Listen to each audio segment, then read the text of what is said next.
Que a paz do nosso Senhor Jesus abençoe a todos os nossos irmãos e irmãs que estão acompanhando o nosso estudo dos servos de Yahvé.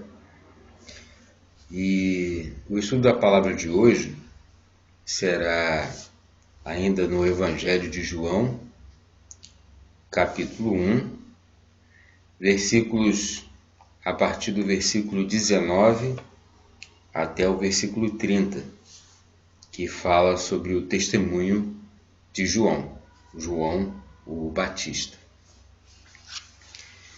E o nosso estudo das Escrituras segue um entendimento diferente das igrejas convencionais, onde damos um enfoque mais espiritual sem seguir a teologia tradicional.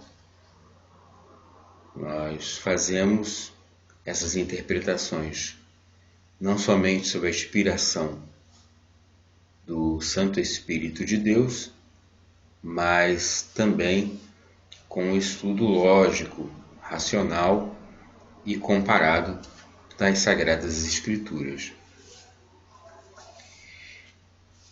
No Evangelho de João, no versículo 19, começamos assim: Este foi o testemunho de João, quando os judeus enviaram de Jerusalém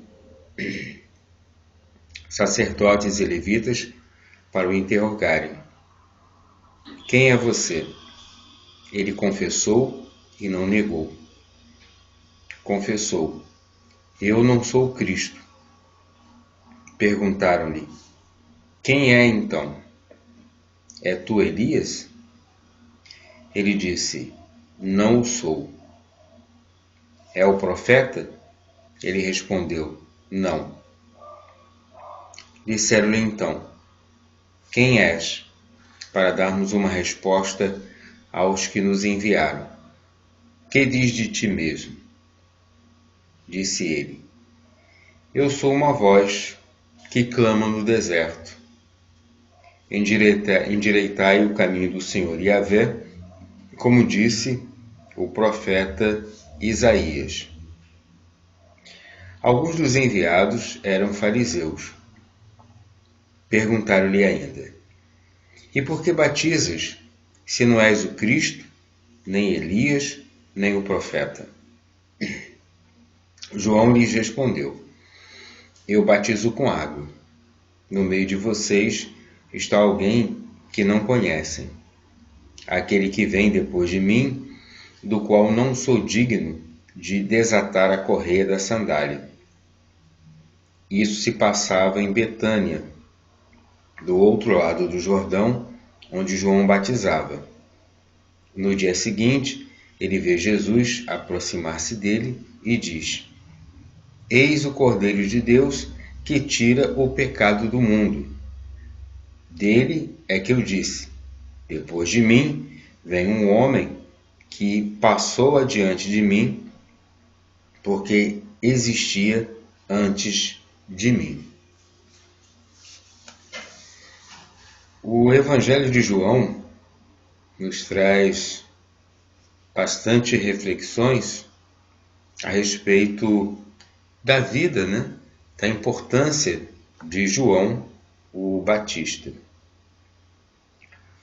No versículo 19, ele fala, Este foi o testemunho de João, quando os judeus enviaram de Jerusalém sacerdotes e levitas para o interrogarem.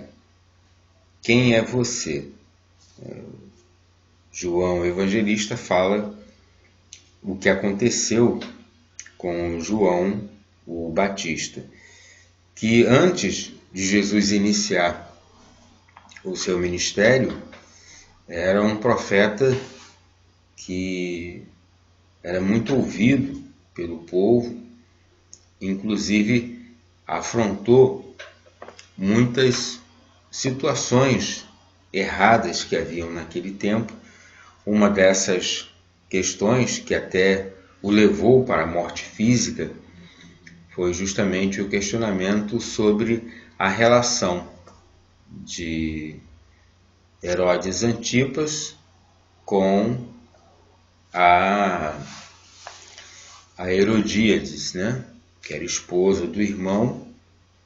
No entanto, eles viviam uma relação que não era agradável diante de Deus, até porque nessa situação, né, eles não estavam voltados para o arrependimento, para a busca, né, do Deus eterno, até porque naqueles tempos o rei, aquele que governava os povos hebreus, ele tinha que ter uma relação com Deus, né? Buscar pelo menos isso, e não era isso o que acontecia, né? Aí no versículo 20, ele fala aqui, né? Que já que os sacerdotes e os levitas foram procurá-lo, né? Perguntando se ele era o Cristo, aí ele disse, né? Ele confessou e não negou. Confessou: eu não sou o Cristo. Isso é uma coisa muito importante. Na atualidade dos nossos tempos, nós vemos muitos autoproclamados profetas, né? Nós aqui dos servos de Yahvé, nós consideramos isso algo muito pretensioso da parte de determinados irmãos, porque o apóstolo ele tem uma vida completamente dedicada ao Cristo de Deus.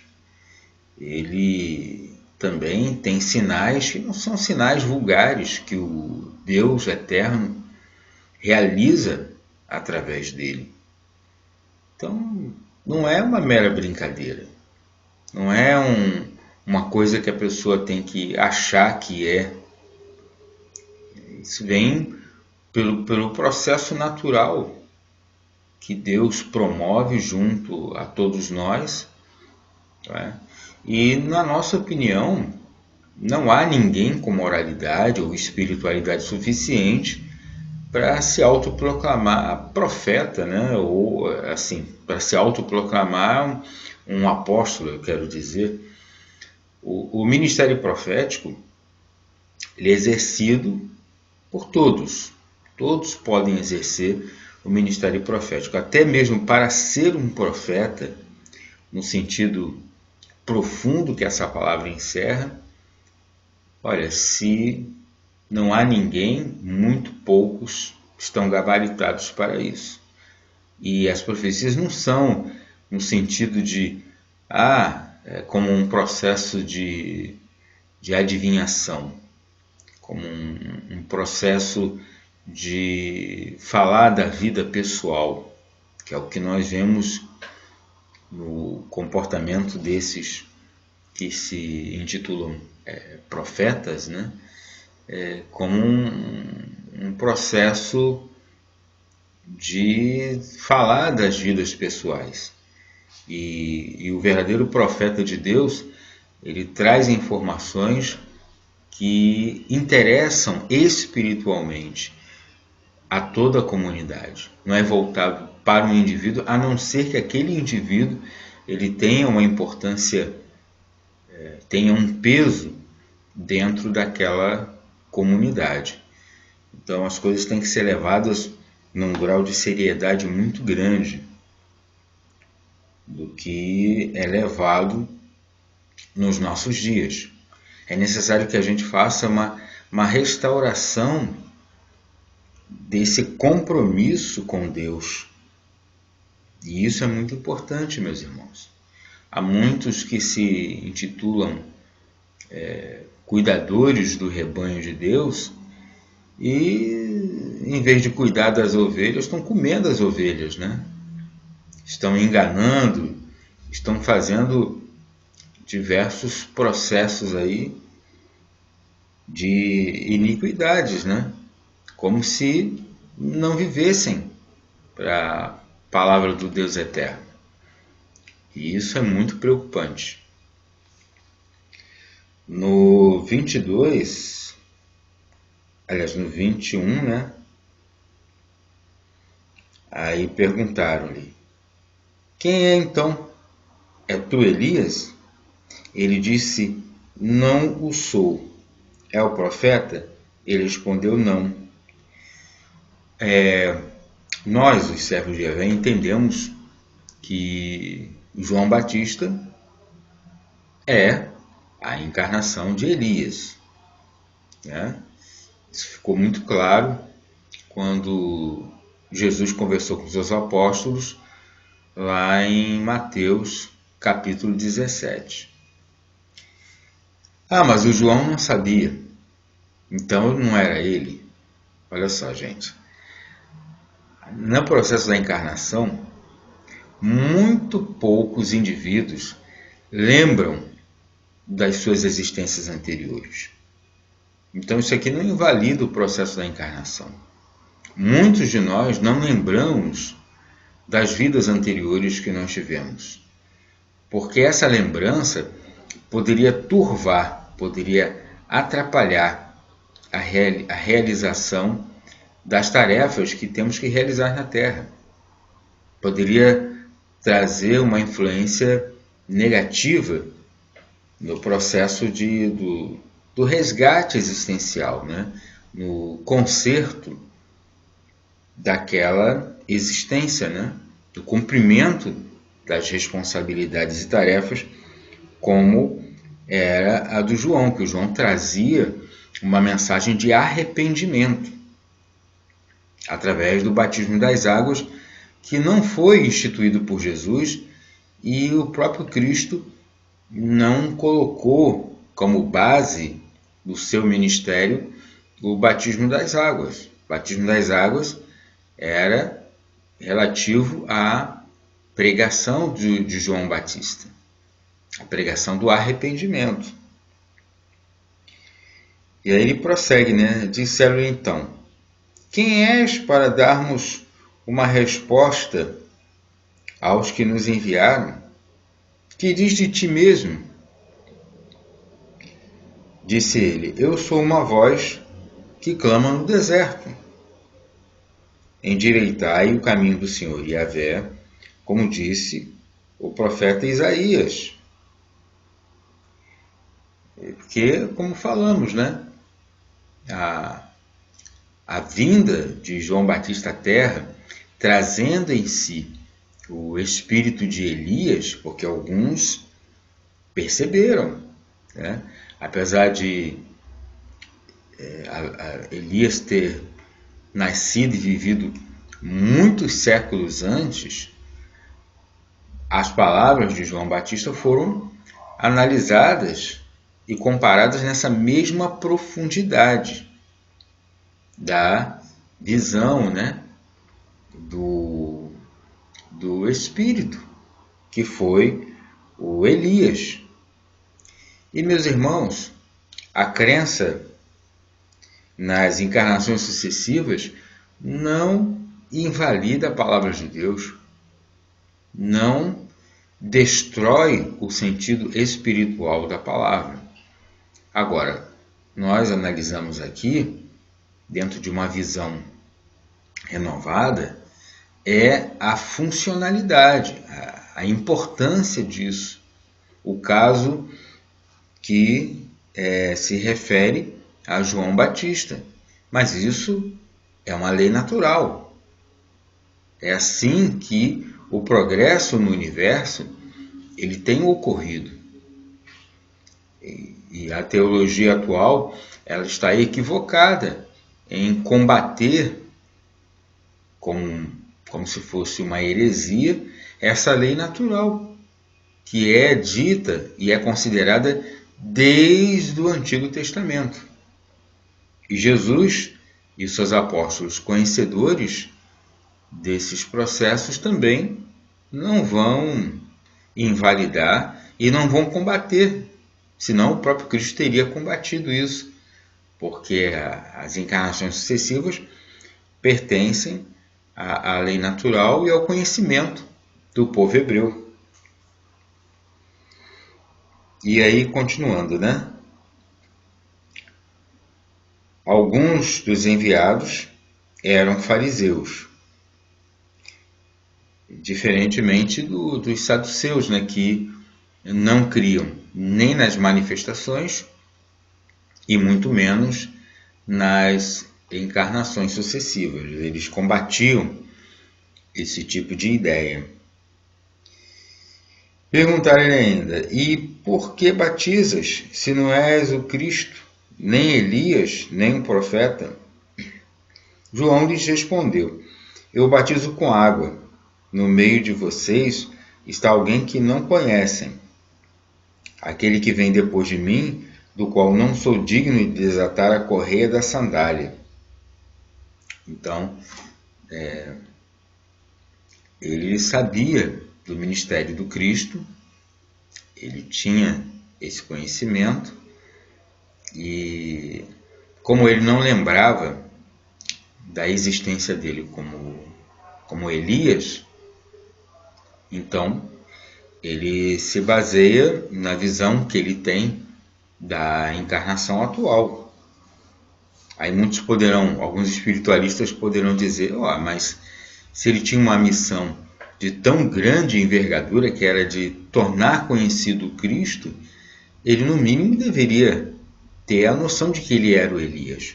Mas como eu falei, gente, a vida material, ela gera um impacto na alma quando ela renasce. Então nós temos que reconhecer isso. E não é um processo simples, né?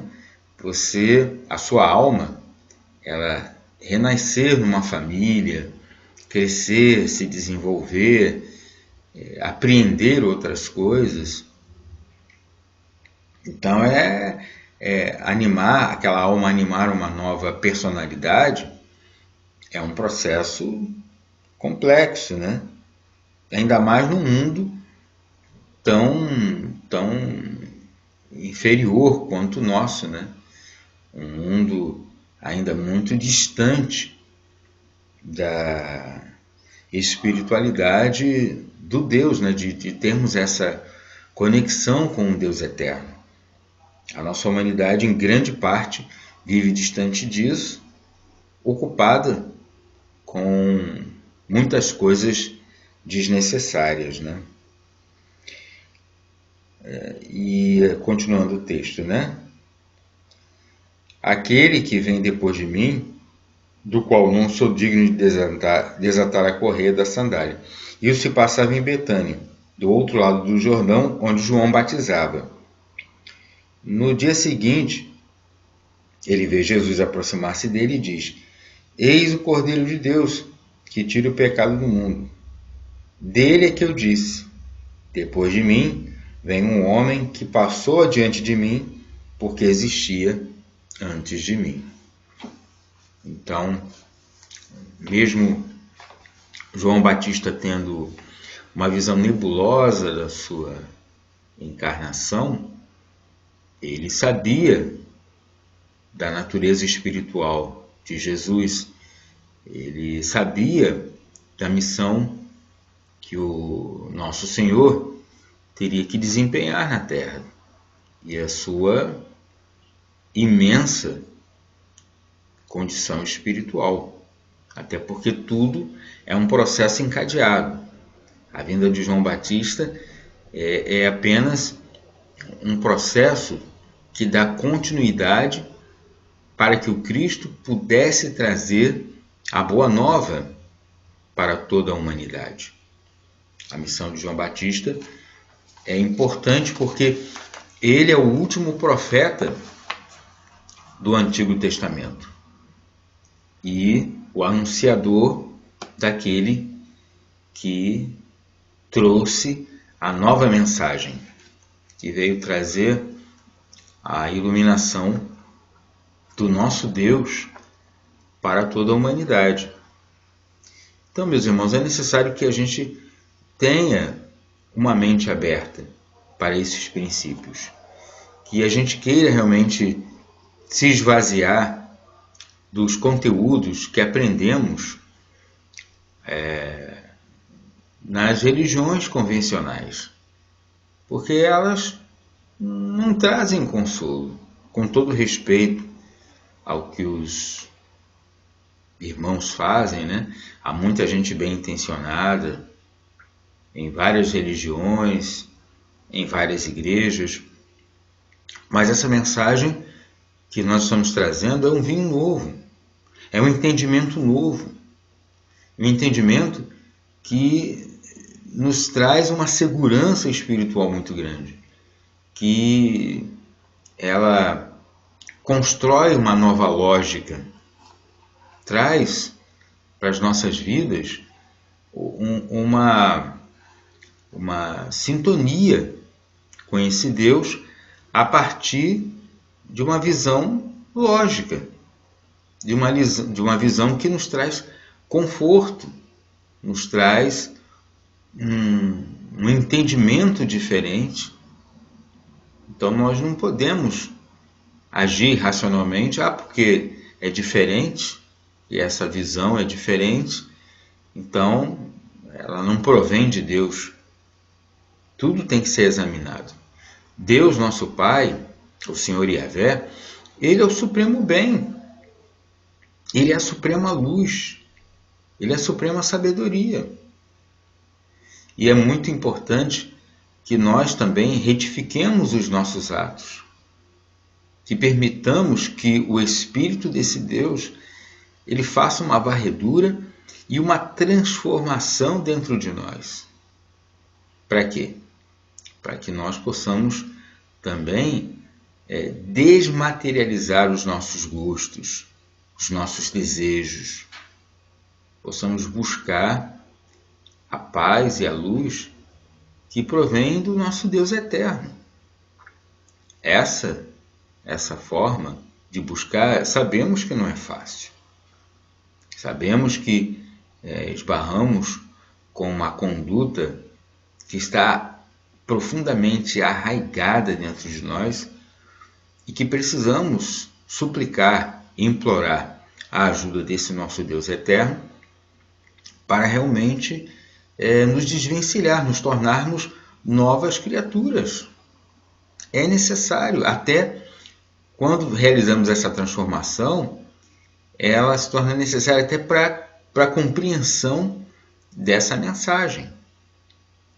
Então, esse texto de João o evangelista, né, falando sobre João Batista, é um texto importante, que o povo de Deus deve meditar, refletir, e para que possamos dar um passo a mais na compreensão do Deus eterno. Há muitas coisas que temos que explicar e há muitas coisas que nós ainda temos que aprender, mas tudo a seu tempo, tudo com calma, com bom senso, iremos alcançar uma compreensão melhor. Então é o que eu tenho para compartilhar com vocês, meus queridos irmãos e irmãs. Que o Senhor da vida nos abençoe e nos fortaleça. E agora vamos orar.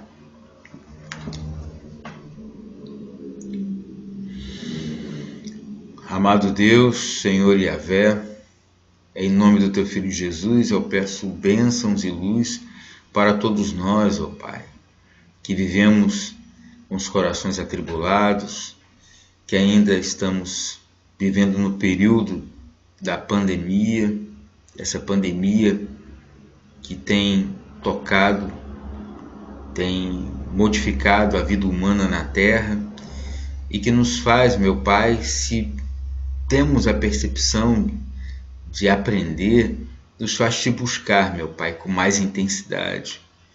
E só Tu, ó Deus, pode curar a humanidade desses processos, pode inspirar os cientistas na busca de uma vacina. Enfim, meu Pai, que as nossas vidas estejam realizadas de acordo com a Tua vontade, sejam direcionadas de acordo com o Teu imenso e misericordioso amor. Eu te imploro, ó Pai, por todos os lares o nosso Brasil e de toda a humanidade. Muito obrigado ao Pai por essa compreensão da palavra e é o que nós te suplicamos em nome de Jesus. Amém.